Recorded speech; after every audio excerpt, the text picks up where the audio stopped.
Et on commence donc par cet atelier autour des plantes sauvages. C'était au jardin de Cocagne à Magny-les-Hameaux, des plantes autant médicinales que gustatives. Ça, c'est une joubarde, si je vois, c'en est une. Hautement aphrodisiaque, paraît-il.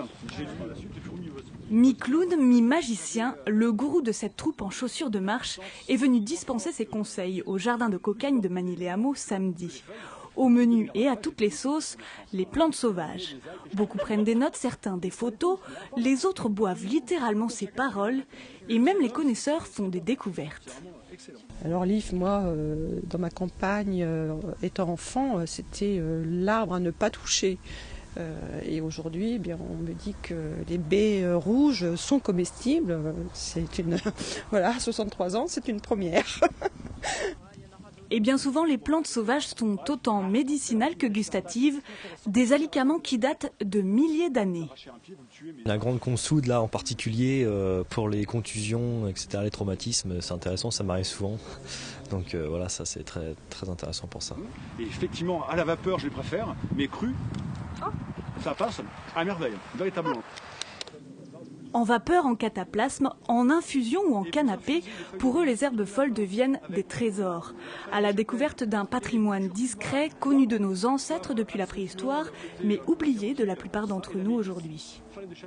Le but de comprendre que l'on piétaille très souvent dans son jardin une carte des menus extrêmement exhaustive pour parler de manière pompeuse, mais effectivement les mauvaises herbes n'existent pas. Et la berce, l'ortie et le pissenlit par exemple sont bien plus nutritionnels que la viande, tout simplement aussi. Et j'ai bu un mélange de jus de pomme, de vin et de lierre terrestre passé au mixeur et filtré. C'est remarquable, c'est vraiment gustativement, mais c'est incomparable, vraiment succulent. Dimanche prochain, un atelier sera consacré au jardin mandala sur inscription pour tout comprendre sur les subtilités des potagers en forme de rond. Et pour poursuivre cette page environnement, Sophie Val, bonsoir Sophie. Bonsoir. On va s'intéresser donc aux abeilles. On parle d'abeilles, et notamment des abeilles en ville, puisqu'elles s'y plaisent. Il n'y a pas de pesticides et les cultures sont plus diversifiées, donc elles seraient plus productives. C'est en tout cas ce que pense la mairie de Montigny, qui vient d'installer 6 ruches en bas de l'hôtel de ville. Et donc pour en parler, on accueille ce soir Alban Auger. Bonsoir. Bonsoir. Bonsoir à vous. Vous êtes apiculteur et c'est vous qui êtes en charge de ces ruches à Montigny-le-Bretonneux. Donc vous êtes l'heureux papa de quelques 150 000 abeilles inimontaises. Mais ce n'est pas tout. Vous gérez aussi 49 ou 39, une quarantaine en tout cas. Une trentaine de ruches dans la région. On imagine que c'est dur. Est-ce que c'est dangereux? Ça m'inquiète. Non, c'est pas dangereux. Les abeilles, on insiste beaucoup là-dessus quand justement on fait de la communication autour. C'est qu'il n'y a aucun danger si vous n'allez pas les embêter chez elles. Après, on n'est jamais à l'abri d'un accident, mais c'est dans des circonstances bien précises. Par exemple, quand on se promène pieds nus dans un champ de trèfle et qu'on marche sur une abeille qui butine justement une fleur de trèfle. Ou si vous embêtez les agents de la mairie de Montigny, ils lâcheront les abeilles. Voilà, il ne faudra pas les embêter en mairie. Dans 3 ans, ils sauront peut-être faire ça. Pour l'instant, c'est que le début. Ils auront dompté les abeilles. En tout cas, c'est pas toujours facile à gérer, puisque là, à ce moment où on parle, vous revenez de Montigny-le-Bretonneux, puisqu'il y a eu un petit problème à gérer. Il y a eu un essaim qui s'est formé, c'est-à-dire qu'il y a une partie d'une des ruches, la moitié, qui est partie avec l'abeille, et ils sont partis s'installer ailleurs. Oui, alors voilà, ça c'est un essaim de manière théorique et de manière générale c'est comme ça, c'est-à-dire qu'effectivement d'une ruche ou d'une colonie, parce que ça peut très bien venir de la forêt, donc une colonie sauvage, vous avez la moitié, la vieille reine qui va s'en aller avec la moitié des abeilles et laisser la place pour une nouvelle reine, et en fait d'une colonie vous en avez 2. Et cet essaim, qu'on appelle essaim, qui fait une belle boule, on va la retrouver sur une branche d'arbre. Là, en l'occurrence, c'était un peu plus compliqué. C'était sous les tuiles d'une maison à 4-5 mètres de haut, donc c'était une petite aventure. Alors ça, en gros, c'est arrivé ce week-end. Vous avez été prévenu par les jardiniers de Montigny-le-Bretonneux. Voilà. Vous y êtes allé hier pour essayer de la récupérer. Ça n'a pas marché. Et alors aujourd'hui ? Alors aujourd'hui, j'ai été bien les embêter hier. Elles étaient arrivées vendredi soir, d'après les voisins, puisqu'évidemment les habitants n'étaient pas là. Ils ont appelé la mairie m'a appelé. Je suis venu hier, constater, je suis monté, tout ça. Et effectivement, elles étaient là depuis 3 jours et elles avaient fait déjà un petit peu de travail. Donc c'est ce que j'ai ramené ici, c'est de la cire. Je ne sais pas si on va voir très bien, mais il y a un petit peu de miel et le plus coloré, là, c'est le pollen. Donc ça, c'est de la cire toute blanche. Toute blanche, ça veut dire qu'elle est toute fraîche. Donc hier, j'ai enlevé ça, en fait. Donc ça veut dire qu'elles reconstituent une maison à l'extérieur de la ruche. Ça voulait dire, elles en avaient construit... celui-là était assez petit, il y en avait un plus grand, elles en avaient construit 5, ce qui veut dire, grosso modo, qu'elles avaient vraiment élu domicile. Donc, et alors, aujourd'hui, est-ce que vous les avez récupérées? Elles sont toujours dans la nature? Alors là, elles sont juste à côté, comme je les ai embêtées hier. Aujourd'hui, elles sont déplacées. C'est-à-dire, elles avaient élu domicile. Ça, c'est le témoin de leur nouveau domicile. Comme je l'ai enlevé et que je les ai embêtées hier, elles sont reparties juste à côté, dans un jardin juste à côté, et là sur une branche. Ça peut durer longtemps comme ça?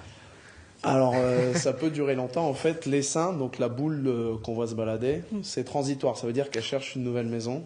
Et là, par contre, sur une branche, c'est beaucoup plus simple que sous des tuiles. Et donc, je l'ai récupéré tout à l'heure et je vais aller voir cette nuit si elles sont bel et bien restées. Mais comme j'ai pas eu de coup de fil de la dame, à mon avis... Vont mieux. Alors, on va se concentrer à ces ruches qui ont été installées au pied de la mairie. Affaire à suivre. Et puis aussi parce que vous gérez aussi des ruches pour les particuliers, en fait. Voilà. Ça, il y a une espèce de tendance. Est-ce qu'il y a un engouement pour les ruches dans les villes? Alors, les ruches en ville, oui, il y a une vraie mode et ça a vraiment la cote. Hein. On en voit de plus en plus. Ce qui se fait beaucoup, c'est avec les sociétés, les entreprises. Donc les ruches sur les toits des entreprises, c'est ce que je fais plus ou moins avec Montigny et j'ai une bonne trentaine de ruches en Île-de-France. Et pour les particuliers, effectivement, pour les particuliers, il y a des gens qui s'intéressent. La formule est un peu différente. Comment ça marche? Est-ce que vous avez des conseils à donner? Voilà, moi ce que je fais avec les particuliers, je leur fournis tout le matériel, donc c'est-à-dire la boîte, les cadres qu'on voit ici et les abeilles évidemment. Et après, je fais tout un accompagnement. Ce que je fais vraiment avec eux, c'est je les rencontre, je leur dis quels sont grosso modo les engagements ou l'investissement qu'il faut avoir. Et après, je propose un accompagnement. C'est pas un vrai suivi aussi rigoureux que je vais faire comme ici à Montigny. Ça coûte combien d'investir dans une ruche? Alors, une ruche peuplée, suivant le modèle de ruche, parce qu'il y a plein de modèles qu'on veut, c'est entre 250 et 300 euros. D'accord. Voilà, sachant que moi, pour le particulier, je viens et je fais ce qu'on appelle communément la visite de faisabilité. Savoir si on respecte la réglementation, savoir s'il y a assez à manger pour les abeilles, mais ça en ville, maintenant c'est de notoriété publique, il n'y a pas de problème. Mais tous ces petits problèmes et souvent les problèmes de voisinage quand même, je fais en sorte que ça se passe bien.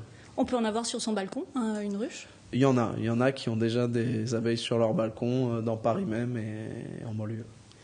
Est-ce que vous pouvez peut-être aussi revenir sur l'importance des abeilles? On dit que c'est très important pour la pollinisation. S'il n'y a plus d'abeilles, qu'est-ce qui se passe?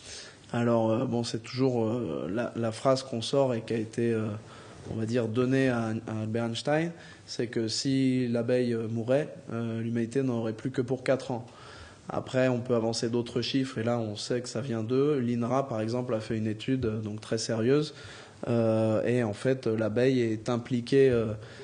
de manière plus ou moins essentielle, mais en tout cas importante, dans la fécondation de 80% des plantes que l'homme utilise pour se nourrir aujourd'hui. Donc c'est une vraie sentinelle de l'environnement, l'abeille. Et donc c'est une vraie sentinelle de l'environnement, effectivement, qui permet on va dire, de voir dans quel état est l'environnement dans lequel on installe les abeilles. Et ça permet de faire du miel également, puisqu'on en parlait. Est-ce que ce miel en ville est meilleur que celui qui est produit ailleurs en campagne? Alors après, les goûts et les couleurs, c'est toujours pareil. Pour vous, par exemple. Chacun ses goûts. Moi, par exemple, l'année dernière, j'ai produit un miel sur Paris vers Pont de l'Alma, qui était très très bon, très floral, un peu fort et pas vraiment sucré. À côté de ça, à Versailles, j'ai fait un miel qui est assez typique d'un miel de châtaignier, donc beaucoup plus foncé, bien visqueux, et là, assez... Alors bon, ça reste, c'est pas un châtaignier fort, donc il n'était pas très amer, mais une petite amertume quand même. Et encore à côté de ça, par exemple, à Orgeval, un autre miel qui était plus un miel on va dire, de pré, où là, c'était très blanc, cristallisé et très doux et bien sucré. Alors voilà, il y a plein de... Si vous voulez du miel chez vous, si vous voulez contribuer à l'environnement, à respecter cet écosystème, on peut vous contacter, tout simplement. Voilà, et vous aiderez à installer les ruchers, vous assurez même le service après-vente quand il y a des abeilles qui décident de s'installer à côté. Petite remarque, le service après-vente, les 5 que j'ai ramassés aujourd'hui à Montigny, c'est sûr, il ne vient pas des ruches que j'ai installées à la mairie. Voilà, ça vient d'autre part. Là, c'est effectivement, le c'est mystère. important à préciser pour les habitants qui ne seraient pas très contents d'avoir les ruches au pied de la mairie. Effectivement, vous avez raison de vous dédouaner. Merci à vous. Sophie, on passe à l'agenda à présent. Oui, absolument. Alors, pour tout connaître des orchidées sauvages d'Île-de-France, rendez-vous samedi prochain à l'hôtel de ville de Versailles. Gérard Arnal, botaniste et auteur de plusieurs livres sur les plantes sauvages en Île-de-France, animera une conférence dès 14h30. Dimanche, l'association Les Amis du Passé d'Elancourt organise sa traditionnelle balade commentée au départ de la Fondation Méquignon, départ à 9h30. Et si vous n'êtes pas encore inscrit, il est encore temps, vous avez jusqu'au 31 juillet. Le 7e concours Maison Économe est ouvert depuis le 1er avril, ce n'est pas une blague. C'est un concours gratuit ouvert à tous, les particuliers du département des Yvelines peuvent y participer. Et ça a pour but de valoriser des projets exemplaires en matière de développement durable.